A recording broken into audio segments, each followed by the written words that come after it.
Hey guys, welcome back to my channel. In today's video, we're going to be learning how to practice on a mannequin head.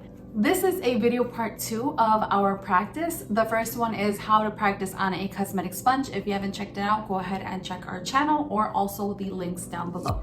If you need any materials to follow along with this practice, you can go ahead and check our website at www.nanamonabeauty.com. My name is Monica. I am one of the English version instructors and also a founder of Nana Mona, and I hope you enjoy this video. Anywhere you go, give it on.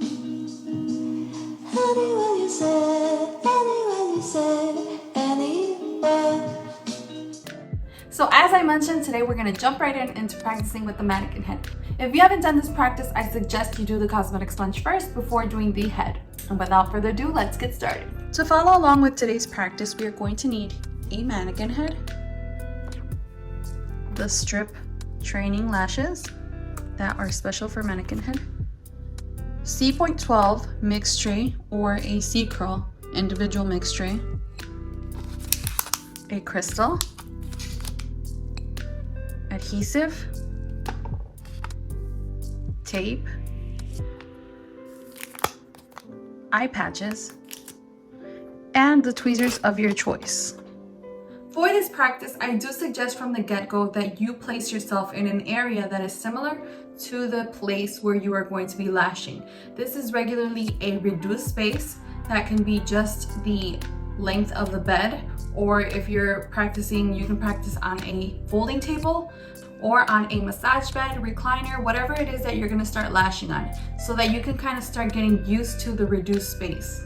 So you guys are going to have a top point of view at all times, which is how I would be looking at our friend here. I feel like before we start, we need to give her a name. I am debating between Juana and Madeline.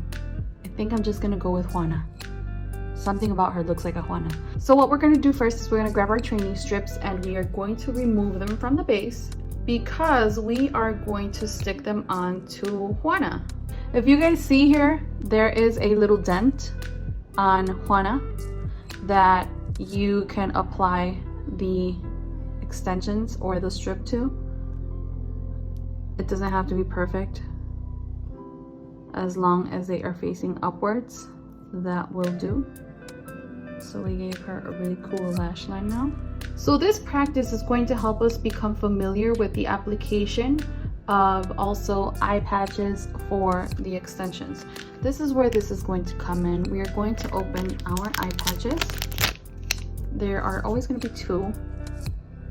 This side goes inward, the larger side goes outward. So we're going to start with the right side, and for those of you who haven't checked out our video, we do have one where we're explaining exactly how to place eye patches, but since Juanita here has her eyes closed, we're going to try to slide right under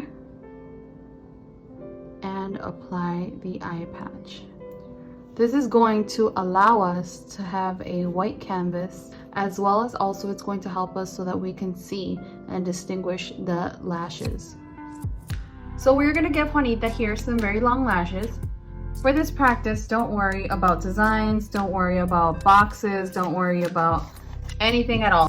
Just worry about practicing how to apply pressure onto the head, and also worry about practicing how to adapt your hands with the tweezers on a person. And as I always do, I will place a tape because not only will this help me not make a big mess, but it's also going to allow my bubble of glue to stay in one single place and look super circular and cute. So just a little side note, Adriana, I know that she loves working with these two tweezers. This one for isolation, if you see it has a little small tip, and this one for picking up volumes or for picking up just in general any sort of lash. For me, I actually feel like when it comes to lashing, I really loved these hook tweezers for isolating, and I've also found these to be helpful for picking up and also for isolating, so I use these for both. Okay, so now let's review the steps that we're going to be doing for applying the extensions. For the sponge, we were doing 1, 2, 3, but since this person, well, since Juanita has eyelashes already, What we're going to be doing is we're going to do 1, picking up the extension, 2, isolating, 3, dipping in the glue, 4, applying on the lash.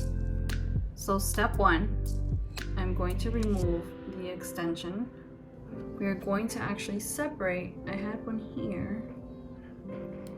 We're going to separate. For here, I'm not applying too much pressure, just enough, but I am not making it so that I am pressing down too hard. So once you have that lash nice and isolated, we are going to dip the extension in the glue.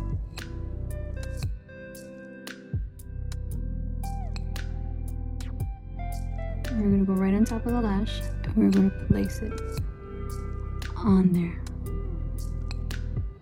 Now, if you remember, the lash has to be at least 1 or 2 millimeters away from the natural lash line.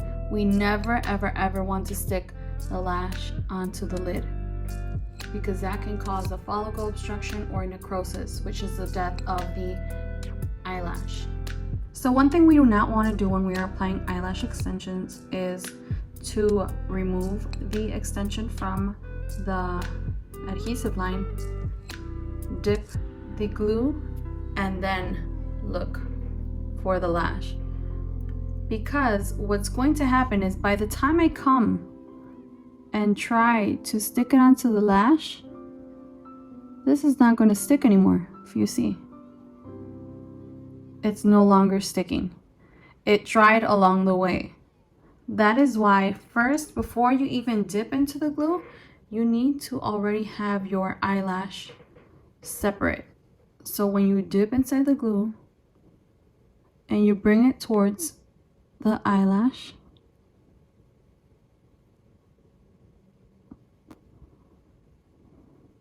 then it sticks. So now I'm going to show you how to isolate up close.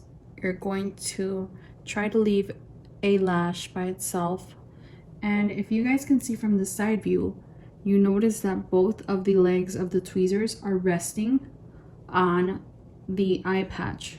And don't worry, like I said, it's fully supported, nothing is going to happen. This is what the eye patch are for. Obviously, we are going to be careful not to apply too much force on the eye patch because it can happen that it can open the person's eye slightly, allowing the fumes to enter. So basically, our goal is to apply the extensions onto the doll as best as we can. If you guys wear glasses like me, now would be a good time to wear your glasses because you are going to feel like you are straining your eyes, and it's important to have your eyewear. Another objective for this practice is to start mastering and manipulating the movement that you're doing with both of these tweezers and learning how to control and manipulate this hand while still moving this hand and doing a mixture of using both. Another thing that's important is to start managing the strength, the amount of strength that you're applying on the person. In an ideal world, we want to make sure that we are not pressing or touching down too much on this person's head, because the eyelash extensions procedure should be so soft that they fall asleep and they don't even notice that you're touching their head. Another reason why this is also good is because we need to start practicing and measuring the amount of adhesive that we're working with, because we do not want this to be excessive amounts of glue. Remember that they start to bubble up and that could be uncomfortable for the guest. So today's homework is actually going to be for you to fill up the eyelash extensions on the mannequin head. Don't worry about designs, don't worry about sizes, just worry about your tweezers and your hands and the pressure that you're giving to your doll. Once we are done with applying the eyelash extensions onto our friend, we are able to move on to a different activity, but that is going to be something for the next video. In the next video, we're going to be practicing different isolation methods that can help you along the way. As always, I hope that you found this video to be very educational. I hope that you guys are practicing along. And remember to tag us in #nanamona_beauty on Instagram and follow us on Facebook, YouTube, and all of our social media platforms. We'd really love to see how your practice is going along, and we'd also love to say hi. As always, it was a pleasure being with you guys. I hope to see you next week, Wednesday at 7 p.m., both on Facebook and YouTube. I will see you guys in the next video. Bye!